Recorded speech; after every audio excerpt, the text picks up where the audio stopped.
بسم اللہ الرحمن الرحیم نحمدہ و نصلی علی رسول الکریم اما بعد السلام علیکم ناظرین، میں عبدالبقار۔ جیسا کہ آپ جانتے ہیں ہم بات کر رہے ہیں تحصیل بہشتی زیور کی۔ اس میں ہمارا 7واں چیپٹر کتاب الطہارہ یعنی پاکی کا بیان چل رہا ہے۔ 13 سیشن ہو چکے ہیں، 14واں سیشن آج انشاءاللہ شروع کریں گے۔ اس میں ہم غسل کا بیان کو کنٹینیو کریں گے اور بات کریں گے جن صورتوں میں غسل مستحب ہے، حدث اکبر، اور اضافے میں بات کریں گے غبارے کے استعمال سے غسل کا حکم۔ آئیے شروع کرتے ہیں۔ جن صورتوں میں غسل مستحب ہے۔ نمبر 1، اسلام لانے کے لیے غسل کرنا مستحب ہے، حدث اکبر سے پاک ہو ورنہ واجب ہے۔ اس میں یہ کہا گیا ہے کہ اگر کوئی اسلام لاتا ہے تو اسلام لانے کے لیے غسل کر لے، مستحب ہے۔ ہاں، اگر حدث اکبر سے پاک نہ ہو، یعنی کہ اگر اس پر کوئی ایسا واقعہ پیش آ گیا ہو جس سے غسل فرض ہو جاتا ہے تو اس پر غسل کرنا لازم ہے، تو غسل کرنا ہی پڑے گا اس کو۔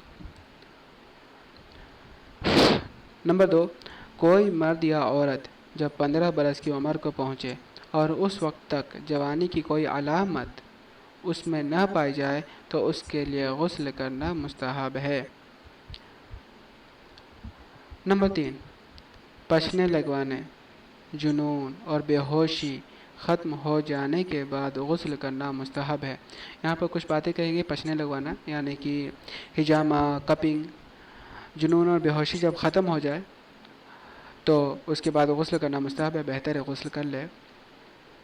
نمبر 4، مردے کو نہلانے کے بعد نہلانے والوں کے لیے غسل کرنا مستحب ہے، یعنی کہ اگر کوئی مردے کو نہلا رہا ہے تو مردے کو نہلانے کے بعد نہلانے والے کے لیے بہتر ہے، مستحب ہے کہ وہ بھی نہا لے، غسل کر لے۔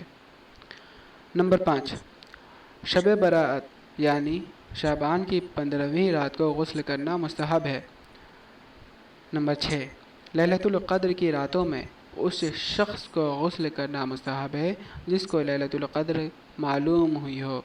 اگر کسی شخص کو معلوم ہو جائے کہ یہی لیلۃ القدر ہے، اگر ایسا پتہ چل جائے تو اس کے لیے غسل کرنا مستحب ہے۔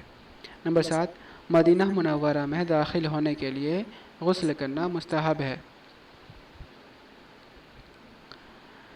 نمبر 8، مزدلفہ میں ٹھہرنے کے لیے 10ویں تاریخ کی صبح کو طلوع فجر کے بعد غسل مستحب ہے۔ نمبر 9، طواف زیارت کے لیے غسل مستحب ہے۔ نمبر 10، کنکری پھینکنے، رمی جمرات کے وقت غسل کرنا مستحب ہے۔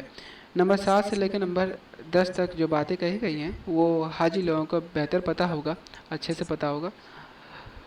یہاں پر مزدلفہ ایک جگہ ہے، طواف زیارت کیا ہے، یہ یا پھر حج کا جب سیشن آئے گا تو اس وقت اور زیادہ اچھے سے پتہ چلے گا۔ کنکری پھینکنا، کہاں کنکری پھینکی جاتی ہے، جس کو رمی جمرات کہتے ہیں، کہ وقت غسل کرنا مستحب ہے۔ نمبر 11، کسوف اور خسوف یعنی سورج گرہن، چاند گرہن، سولر ایکلپس، لونر ایکلپس اور استسقاء کی نمازوں کے لیے غسل مستحب ہے۔ نمبر 12، خوف اور مصیبت کی نماز کے لیے غسل مستحب ہے۔ نمبر 13، کسی گناہ سے توبہ کرنے کے لیے غسل مستحب ہے۔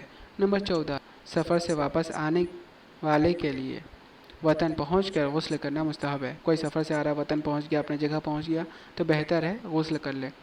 نمبر 15، عام مجلس میں جانے کے لیے غسل کرنا مستحب ہے۔ نمبر 16، نئے کپڑے پہننے کے لیے غسل کرنا مستحب ہے۔ نمبر 17، جس کو قصاص وغیرہ میں قتل کیا جاتا ہو اس کے لیے غسل کرنا مستحب ہے، یعنی کہ کسی کا قتل کیا جانا ہے قصاص کے لیے، مطلب اس نے کسی کا قتل کیا تو قصاص میں قاتل کو قتل کیا جائے، تو جس کا قتل کیا جا رہا ہے قصاص میں تو اس کے لیے مستحب ہے غسل کرنا۔ حدث اکبر کے احکام۔ مسئلہ نمبر 37، جس پر غسل فرض ہو اس کے لیے مسجد میں داخل ہونا حرام ہے، البتہ اگر کوئی سخت ضرورت ہو تو جائز ہے۔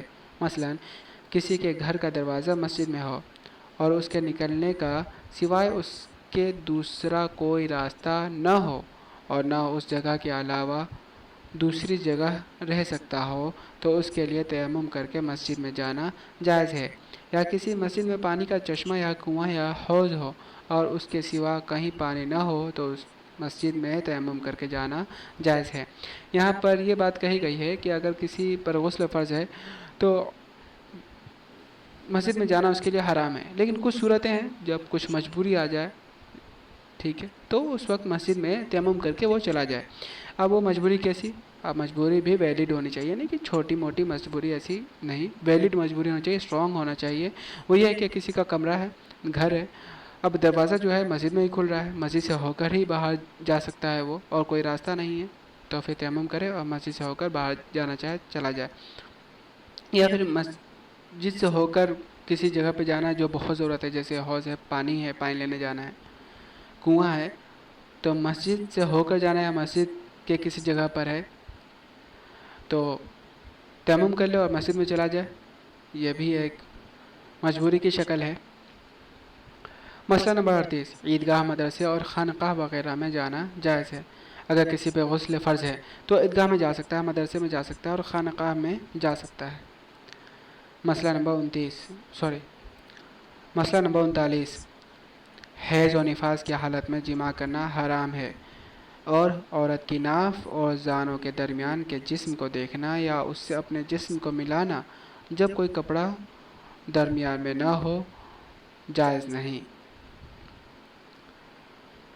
مسئلہ نمبر 40، حیض و نفاس کی حالت میں عورت کا بوسہ لینا، جھوٹا پانی وغیرہ پینا، اس سے لپٹ کر سونا، اس کے ناف اور ناف کے اوپر، زانوں اور زانوں کے نیچے کے جسم سے اپنے جسم کو ملانا، اگرچہ کپڑا درمیان میں نہ ہو، ناف اور زانوں کے درمیان میں کپڑے کے ساتھ ملانا جائز ہے، بلکہ حیض کی وجہ سے عورت سے علیحدہ ہو کر سونا یا اس سے اختلاط سے بچنا مکروہ ہے۔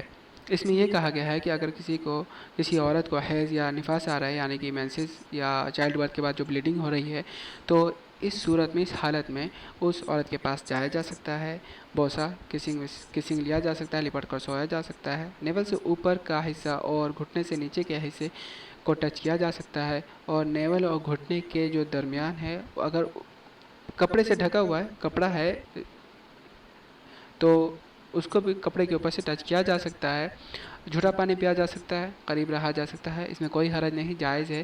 بلکہ اگر کسی عورت کو حیض و نفاس آ رہی ہو، اگر اس کو دور رکھیں تو پھر یہ مکروہ ہے، اس سے بچنا، اس کے قریب نہ جانا، یہ ناپسندیدہ ہے اسلام میں۔ پہلے کے زمانے میں ایسا ہوتا تھا، اگر کسی کی عورت کو حیض آئے تو اس کو کچن میں گھسنے نہیں دیا جاتا تھا، اس کو دور رکھا جاتا تھا، قریب اس کے نہیں جاتے تھے حیض و نفاس والی عورت کے۔ تو اسلام میں یہ سب ناپسندیدہ عمل ہے۔ مسئلہ نمبر 41، جس پر نہانا واجب ہے وہ اگر نہانے سے پہلے کھانا پینا چاہے تو اپنے ہاتھ منہ دھو لے اور کلی کر کے کھائے پیے، اور اگر بغیر ہاتھ منہ دھوئے کھا پی لے تب بھی کوئی گناہ نہیں۔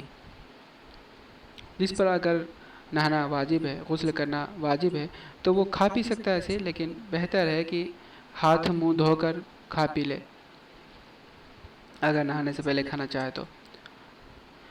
مسئلہ نمبر 42، جن پر غسل فرض ہے ان کے لیے کلام مجید کا چھونا پڑھنا جائز نہیں، اور اللہ تعالیٰ کا نام لینا، کلمہ پڑھنا اور درود شریف پڑھنا جائز ہے۔ اس میں یہ کہا گیا ہے کہ اگر کسی پر غسل فرض ہے تو کلام مجید کو چھونا اور اس کا پڑھنا اس کے لیے جائز نہیں۔ ہاں، باقی ذکر و اذکار کر سکتا ہے، جیسے اللہ تعالیٰ کا نام لے سکتا ہے، کلمہ پڑھ سکتا ہے، درود شریف پڑھ سکتا ہے، یہ سب جائز ہے۔ مسئلہ نمبر 43، تفسیر کی کتابوں کو جنابت کی حالت میں اور بغیر وضو کے چھونا مکروہ ہے، اور ترجمے والے قرآن کو چھونا حرام ہے۔ اس میں یہ کہا گیا ہے کہ اگر بغیر وضو ہیں یا پھر جنابت کی حالت میں ہے تو تفسیر کی کتابوں کو چھونا مکروہ ہے، ناپسندیدہ ہے، لیکن اگر ترجمے والے قرآن ہے یا اصل قرآن ہے تو اس کو چھونا حرام ہو جائے گا۔ اگر وضو سے نہیں ہے یا پھر جنابت کی حالت میں ہے تو قرآن کو چھونا حرام ہے، ترجمے والے قرآن ہو یا صرف قرآن ہو جس میں ترجمہ نہ ہو، لیکن ہاں تفسیر ہے تو اس کا چھونا مکروہ ہے۔ مسئلہ نمبر 44، کسی پر غسل فرض ہو اور پردہ کی کوئی جگہ نہیں تو اس میں تفصیل یہ ہے کہ مرد کو مردوں کے سامنے برہنہ ہو کر نہانا واجب ہے، اسی طرح عورت کو عورتوں کے سامنے بھی نہانا واجب ہے، اور مرد کو عورتوں کے سامنے اور عورتوں کو مردوں کے سامنے نہانا حرام ہے بلکہ تیمم کرے۔ اس میں یہ کہا گیا ہے کہ اگر کسی پر غسل فرض ہے لیکن پردہ کا کوئی انتظام نہیں ہے تو مرد مردوں کے سامنے نہا سکتے ہیں، عورت عورتوں کے سامنے نہا سکتی ہیں، لیکن عورت مردوں کے سامنے نہ نہائے بلکہ تیمم کر لے۔ اضافہ: غبارے کے استعمال سے غسل کا حکم۔ مسئلہ نمبر 1، غبارے کے ساتھ جماع کی صورت میں بھی غسل واجب ہو جائے گا، یعنی کونڈم سے اگر انٹرکورس کیا تب بھی غسل واجب ہے۔ تو ناظرین، آج کے لیے اتنا ہی۔ اگر آپ کو ہمارے سیشن سے کوئی بھی دقت ہو یا کوئی سجیشن ہو تو کمنٹ کر سکتے ہیں۔ اللہ تعالیٰ سے دعا ہے کہ اللہ تعالیٰ ہم سب کو راہ حق پر چلنے کی اور اس پر استقامت کی توفیق عطا فرمائے۔ ملتے ہیں اگلے سیشن میں ناظرین۔ السلام علیکم ورحمۃ اللہ، وآخر دعوانا ان الحمد للہ رب العالمین۔